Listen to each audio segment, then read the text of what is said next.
One Piece chapitre 1189, les spoilers, c'est des spoils courts. Le titre du chapitre se nomme Le Roi du Monde. Et là, on va voir Imu qui va apparaître. La page de couverture montre Nami donnant une leçon à Luffy, Zoro et Sanji qui sont transformés en singes, rien que ça. Imu obtient une autre arme appelée l'épée du dieu de la mer. Pourquoi le dieu de la mer d'ailleurs? Elle poignarde de nouveau Luffy, puis Imu plaque contre un arbre avec les deux épées. Oh, Luffy prend très très cher.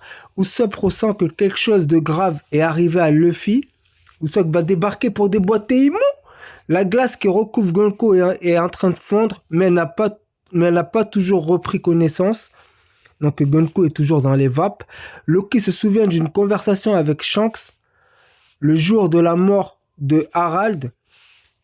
On a Shanks qui rencontre Loki et qui dit que le gouvernement mondial préparait la future guerre et expliquait à Loki que leur ennemi était le roi du monde. Rien que ça, l'ennemi de Shanks et de Loki, c'est Imu. Et là, on voit Imu qui arrive. Elle donne à Summer une arme appelée l'épée de la colère pour combattre Zoro, parce que Zoro est super fort. Imu donne ensuite une autre arme à Killingham, une arme appelée la lance du commandement sacré pour combattre Sanji. Toutes ces armes utilisées par Imu appartenaient aux 19 rois d'il y a 800 ans. Quelle folie!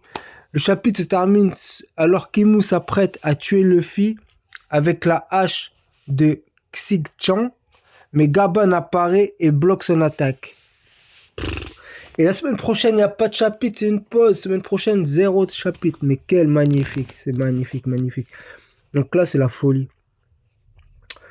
Est-ce qu'on va avoir une défaite de Imu ou une défaite de tous des Mugiwara en général? Comment va se terminer cette histoire? On verra ça au prochain chapitre.